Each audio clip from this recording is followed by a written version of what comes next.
Alors, on est chez Saïd à Zagora, à la Casa du bout du monde. Le numéro 1 des petits déj qu'on a eu au Maroc.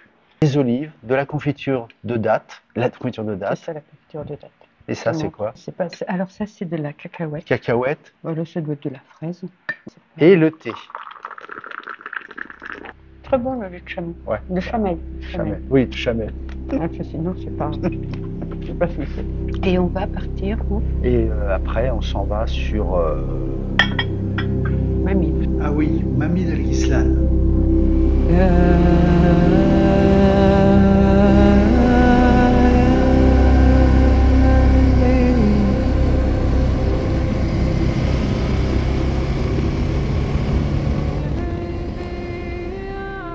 Tu te rappelles? On est au Maroc, on fait le tour de l'Atlas. Et ce matin, on a quitté Zagora direction le sud. Presque à la frontière algérienne, il y a la ville de Mamie del Ghizlan, la toute dernière avant le désert.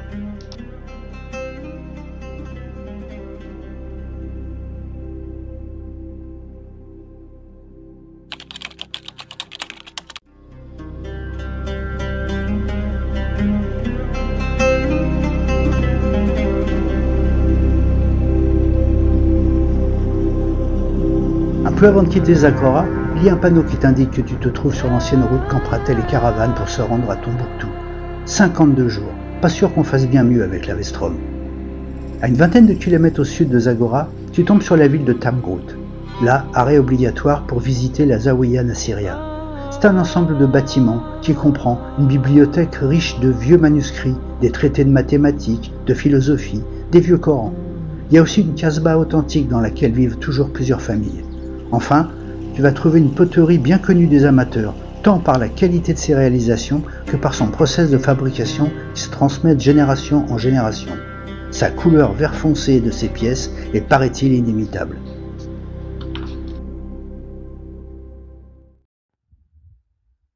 Et on est sur la route Mamie. Mamie del Ghizlan. Il fait chaud et on a soif. Suite au prochain épisode. On va peut-être mourir là. Voilà, à l'ombre, à l'ombre. À l'ombre. Au moins on mourra à l'ombre.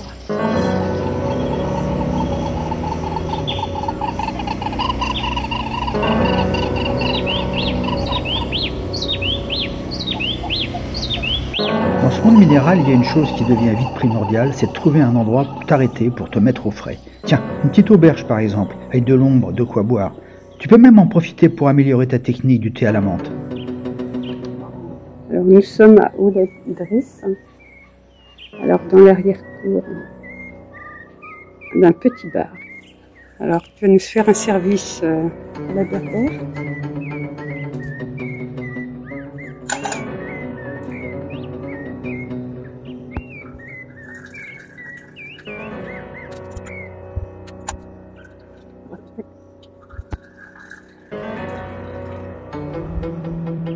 Voilà.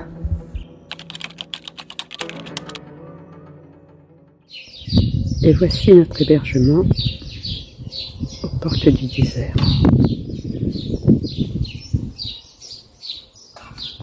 Les lits sont dehors, parce que les berbères aiment bien dormir dehors. Ça se comprend, hein, vu la chaleur dans les maisons. Voici les lauriers roses de notre hôte, qu'il soigne avec amour. On est aux portes du désert. Et on va partir pour un périple désert dans 1 heure à peu près, 1 heure ou 2 heures, 1 heure et demie.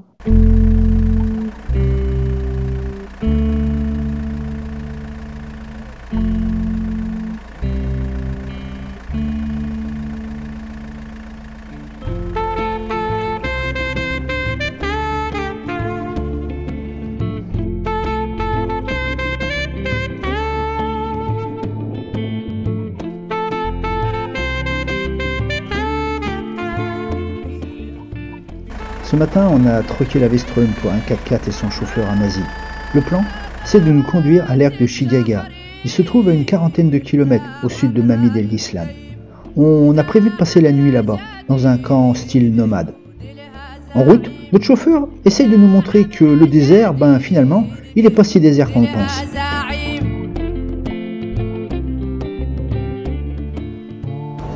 Ils sont nombreux les auteurs qui ont écrit sur le désert. Des aventuriers, des cinéastes, des romanciers, des poètes même. Toutes et tous sont unanimes et toutes et tous l'ont raconté de bien meilleure façon que moi. Il y a quelque chose de magique quand tu arrives dans une oasis. Du coup, moi je te dirais juste qu'on a été scotché quand on a vu surgir de nulle part cette grosse touffe de verre au milieu du sable tout jaune. Notre oasis à nous, elle porte un joli nom, l'oasis sacrée. On y a mangé un peu et puis on est reparti en direction de notre campement en plein milieu des dunes.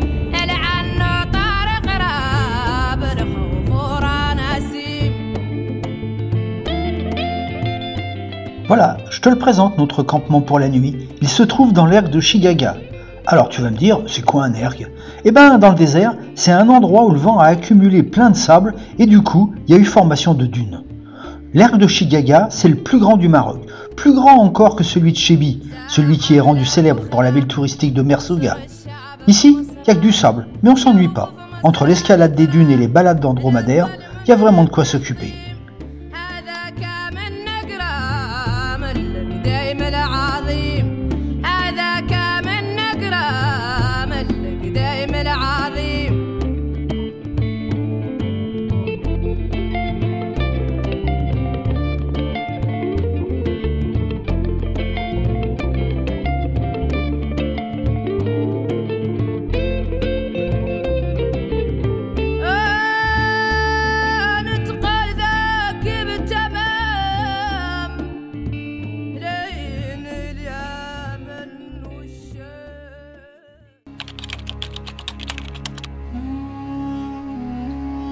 Pour retourner sur Agadir quand tu es sur Mamid El Ghisslan, il n'y a qu'une route et elle repasse par Sagora.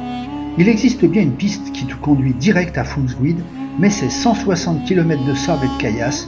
Honnêtement, à 2 sur un Vestrom 650 chargé comme un porte-container, l'aventure ne nous a pas tenté. Du coup, on a repris gentiment la route par Sagora, pour ensuite tirer plein ouest sur la ville côtière de Tagazou. Alors histoire de ne pas faire mentir notre réputation de slow travels, on a même fait 2 arrêts sur le parcours, un à l'hôtel Babrimal et un autre à Talouine dans l'hôtel Safran.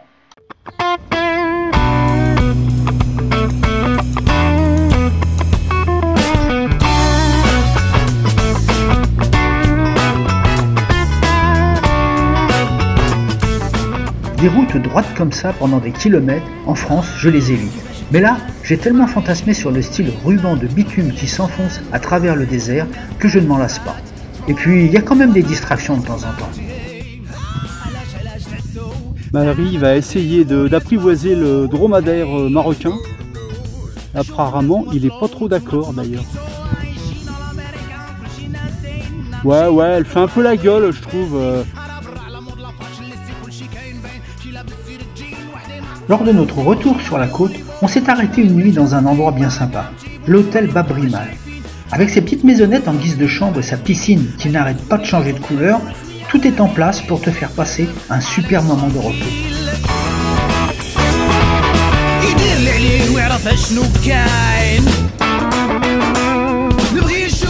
À 80 km à l'est d'Agadir, on découvre par hasard la petite ville de Taroudan.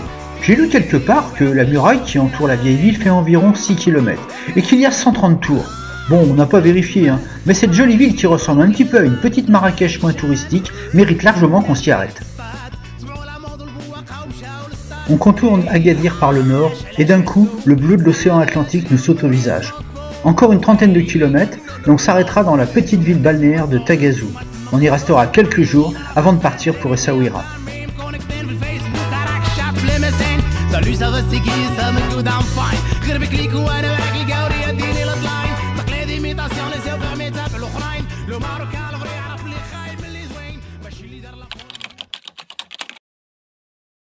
Ce matin, on quitte la ville de Tagazou en direction d'Essaouira. Notre itinéraire ne suivra pas la côte, mais passera par la vallée du Paradis.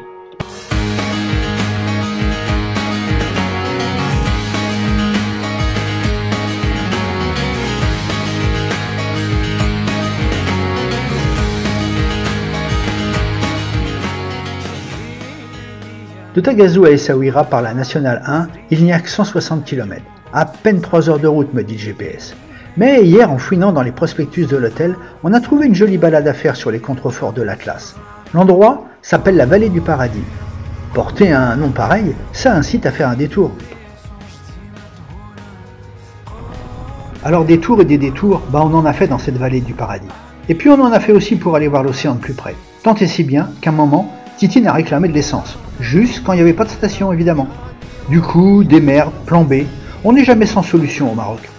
C'est du 95, hein, c'est de l'essence pour 95, hein. Ok.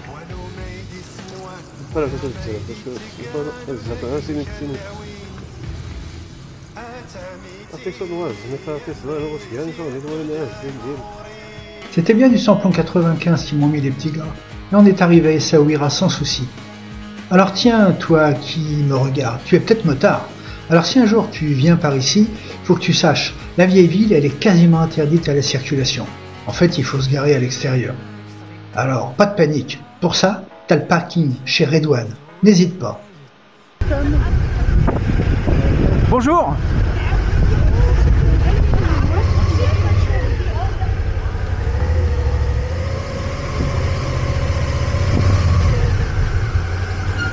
Je peux la laisser jusqu'à vendredi matin, s'il vous plaît? C'est bon? Ouais? Parfait.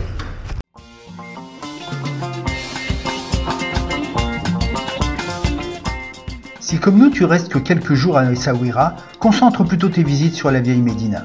Elle a été construite au milieu du XVIIIe siècle, sous le règne de Mohamed III, à l'endroit où se trouvait une ancienne forteresse portugaise. Et c'est un architecte militaire français qui l'a dessinée en s'inspirant, paraît-il, des plans de la ville fortifiée de Saint-Malo. Ah, encore un truc, Essaouira ça signifie la ville bien dessinée en arabe. Continue après, sur le vieux port. Il est très animé et avec ses bateaux tous peints en bleu et ses centaines de mouettes qui volent dans tous les sens, c'est ambiance garantie. Tu pourras même, si tu veux, manger du poisson pêché du jour le long des quais. Pour finir la journée, rien de tel qu'un coucher de soleil et une balade dans la Médina.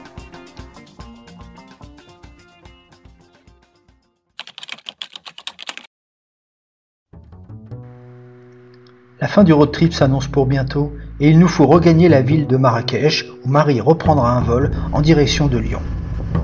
Je vais être franc avec toi, on aurait dû prévoir un peu plus de temps à Essaouira. La ville est riche en patrimoine historique, architectural, mais il y a aussi toute une dimension culturelle que nous avons fait qu'effleurer. Environ 200 km nous séparent encore de notre hôtel à Marrakech. Sur la route, on traverse presque exclusivement des plantations d'arganiers. Les noyaux de ces fruits donnent après traitement une huile très prisée en cosmétique. On l'utilise même parfois en cuisine.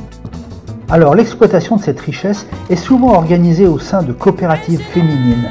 Cela permet de fournir aux femmes un travail rémunéré et donc une certaine autonomie. Voilà un petit road trip marocain qui se termine. Ça y est, on a fait le tour de l'Atlas. Alors on est parti de Marrakech. Après Ouarzazate. Zagora. Mamid. Le désert, vraiment le désert. Les dunes de Chigaga. Des dunes de Chigaga. En 4x4. Ouais. On revient et on rejoint la côte. Arrivé au-dessus d'Agadir, donc la côte atlantique. Ouais. Donc un petit village balnéaire, Tagazou. Très sympa. On y est resté 3 nuits, 2 jours, ouais. Bien. Et Essaouira. 3 nuits aussi, pas mal, beaucoup de vent. Pas très chaud, Et puis, beaucoup de vent, sympa. Et puis, retour à Marrakech. Retour à Marrakech. Voilà. Et bon, c'est la fin de ce road trip. Alors j'espère que vous aurez aimé. À votre tour, n'hésitez pas à faire des belles balades à moto. Roulez safe, soyez prudents, mais pensez à vivre. Et surtout, Faites de la moto. faites de la moto. C'est ça.